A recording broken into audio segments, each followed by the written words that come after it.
You've heard of the Galaxy S line. You know the Galaxy S10, the Galaxy S9, those flagship Samsung phones where you pay top dollar for top specs. Samsung has another line called the A series. It's a group of mid-range smartphones that are mostly sold outside of the United States.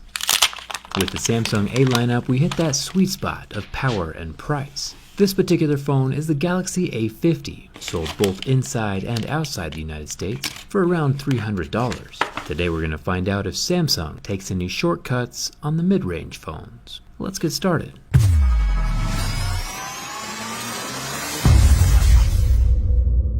While Samsung flagships might be subtle and conservative, this A50 is one of the loudest, most obnoxiously colored phones I've ever seen. And I love it. Let's start with the scratch test. I have a set of Mohs mineral picks that help discern between different materials. Plastic scratches at level 3, tempered glass scratches at level 6, and sapphire scratches at a level 8 or 9. This Samsung A50 is using Gorilla Glass 3, and with no included screen protectors or protective coverings, we start seeing scratches at a level 6, with deeper grooves at a level 7. Pretty standard results these days with tempered glass, even with the most expensive flagships. The A50 has a cute little teardrop notch up at the top, hiding the front-facing 25 megapixel selfie camera. And it's got a little tiny earpiece grill up here too. One interesting thing that I haven't seen in a long time on this A50 is thin strips of protective plastic that surround the outside edge of the phone. With most smartphones these days having metal bodies and anodized exterior coatings that are very durable, manufacturers don't need this extra shipping protection. But this Samsung phone isn't made from metal. The frame is made from plastic, covered in a thick, chippable coat of glossy paint. The buttons are all made from plastic as well. Plastic is definitely more cost-effective to work with than metal is, and Samsung does need to save as much money as possible when trying to sell this phone for less than $300.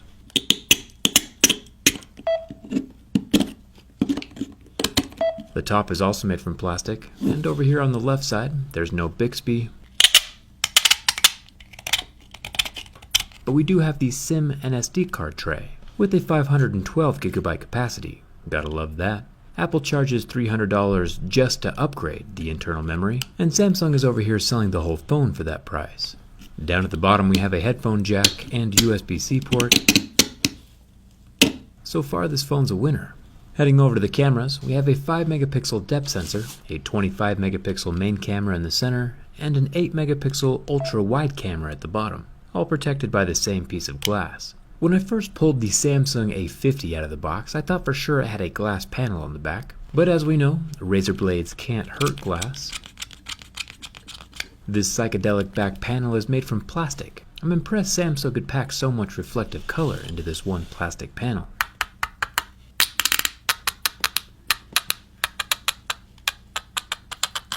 One thing that's been on my mind a lot lately, since my personal phone is now over 2 years old and I'm debating buying another one, is that there's really no reason to ever buy a $1,000 phone.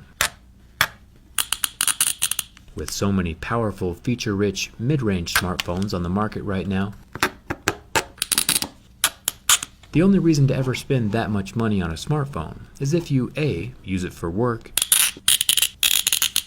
or B, if your hobby is buying rapidly depreciating fashion statements.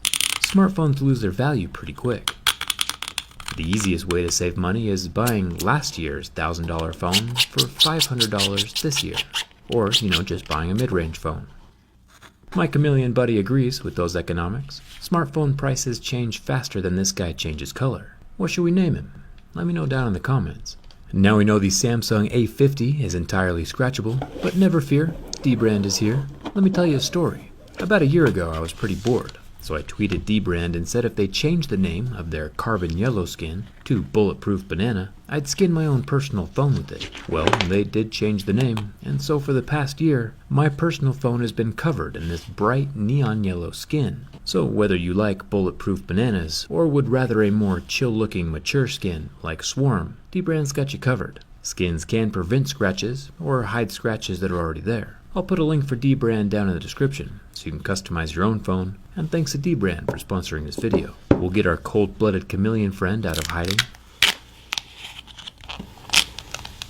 These little lizards prefer living in warm habitats, so we'll heat things up with the flame test. The Samsung A50 has a 1080p display with almost 100 more pixels per inch than Apple's cheapest iPhone XR, Apple's budget phone that costs twice as much as this one. The AMOLED display lasted 30 seconds under the heat from my flame, and even after the heat was removed, there was hardly any effect left on the screen. Makes me wonder if Samsung has fixed the burn-in issue I'm having on my old Galaxy S8. You might think a budget phone like this wouldn't have any of the cool flagship features like bezel-less displays or under-screen fingerprint scanners, but this guy's rocking both. This time around is an optical fingerprint scanner instead of an ultrasonic like we saw in the Galaxy S10, but you know, the average person would never be able to tell the difference between the two.